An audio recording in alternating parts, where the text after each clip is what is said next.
Welcome dear friends. In this video we are going to discuss question 8b of PMS Everyday Science paper conducted by KPPSC in 2022. Question 8b is explain the cardiac cycle in detail. Cardiac cycle means दिल के चक्कर. Question में पूछा गया है कि दिल के चक्कर की तफसील से वजाहत करें. तो लेट्स स्टार्ट. Cardiac cycle. अब दिल का चक्कर क्या चीज़ है? The cardiac cycle refers to the sequence of mechanical and electrical events that repeat with every heart beat.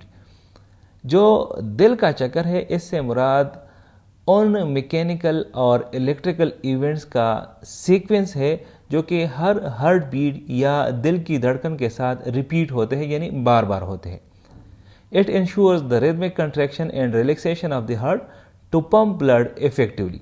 ये हमारे साथ क्या इंश्योर करता है? ये यकीनी बनाता है कि जो दिल की कंट्रैक्शन है और रिलैक्सेशन है ये रिदमिक हो ताकि वो ब्लड को सही तरीके से सप्लाई कर सके या पंप कर सके.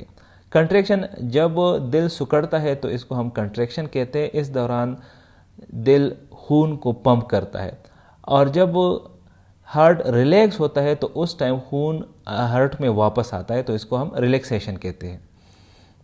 The complete cardiac cycle lasts about 0.8 seconds in a healthy adult. अब एक सेहतमंद बालिग इंसान में जो कंप्लीट कार्डियक साइकिल है उसका दौरानिया तकरीबन 0.8 सेकंड्स होता है. Phases of the cardiac cycle. Cardiac cycle के हमारे साथ 3 फेजेस है जिसको हम एक एक करके देखते हैं. जो पहला फेज है दैट इज़ एट्रियल सिस्टोले, जो कि 0.1 सेकंड्स में कंप्लीट होता है. इस फेज में क्या होता है? In this phase both atria contract and push blood into the relaxed ventricles. इस फेज में जो दोनों एट्रिया होती है, यहाँ पर एट्रिया का मतलब है दोनों जो अपर चैम्बर्स है उनको एट्रिया कहा जाता है. दोनों एट्रिया कंट्रैक्ट होते हैं और ब्लड को पुश करते हैं यानी धकेलते हैं इनटू रिलैक्स्ड वेंट्रिकल्स, यानी जो रिलैक्स्ड वेंट्रिकल्स है उनको ये पुश करते हैं. The atrioventricular AV valves remain open to allow smooth blood flow. जो एट्रियोवेंट्रिकल वाल्स होते हैं ये इस टाइम पे ओपन होते हैं यानी खुले होते हैं ताकि जो ब्लड फ्लो है उसको स्मूथली अलाउ करे. जो एट्रियोवेंट्रिकल वाल्स होते हैं ये लोकेट होते हैं बिटवीन द अपर चैम्बर्स यानी एट्रिया और लोअर चैम्बर्स यानी वेंट्रिकल्स, और इनका काम ये होता है कि they ensure that blood flows in one direction from atria to the ventricles, और इसके साथ साथ ये प्रिवेंट करता है back flow during ventricular contraction. Ventricular systole. हमारे पास जो कार्डियक साइकिल में दूसरा फेज आता है that is ventricular सिस्टोले.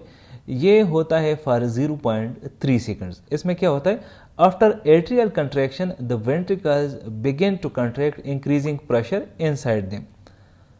Atrial contraction जो कि हमने पहले डिस्कस किया, उसके बाद जो वेंट्रिकल्स होते हैं दे बिगिन टू कंट्रैक्ट, यानी ये कंट्रैक्ट होना शुरू करता है और ये क्या करता है? Increasing the pressure inside them, और इनके अंदर जो प्रेशर है उसको बढ़ा देता है. जो वेंट्रिकल्स होते हैं हमने पहले डिस्कस किया कि जो अपर चैम्बर्स होते हैं उनको एट्रियल कहा जाता है और जो लोअर 2 चैम्बर्स होते हैं उसको वेंट्रिकल्स कहा जाता है. This closes the AV valves and opens the semilunar valves forcing blood into pulmonary artery and aorta. ये जो AV वाल्स ये भी हमने पहले डिस्कस किया. तो इस दौरान ये जो AV वाल्स होते हैं ये क्लोज होते हैं और जो सेमी ल्यूनर वाल्स होते हैं ये ओपन हो जाते हैं और ब्लड को ये फोर्स करते हैं into pulmonary artery and aorta. Pulmonary artery क्या होता है? जो आर्टरी हार्ट से लंग्स को ब्लड लेके जाती है, साफ ब्लड, तो उसको पल्मोनरी आर्टरी कहा जाता है. और जो एओर्टा होता है it is the largest artery in the human body. जो ह्यूमन बॉडी इसमें ये सबसे बड़ी एक आर्टरी है और ये एक इम्पॉर्टेंट रोल प्ले करता है in circulating oxygenated blood from the heart to the rest of the body. Complete cardiac diastole. अब जो तीसरा फेज हमारे साथ कार्डियक साइकिल में आता है दैट इज कंप्लीट कार्डियक डायस्टोली. ये 0.4 सेकंड्स के लिए होता है. इसमें क्या होता है? During this longest phase both atria and ventricles relax, इस फेज़ में ये जो कि लॉन्गेस्ट फेज़ होता है, तो जो एट्रिया और वेंट्रिकल्स होते हैं ये रिलैक्स होते हैं। पहले फेज़ में एट्रिया और वेंट्रिकल्स का काम ये होता था कि वो कंट्रैक्ट होते थे और ब्लड को बाकी जिस्म में सप्लाई करता था, जबकि इस फेज़ में ब्लड जो है वो वापस आ जाता है।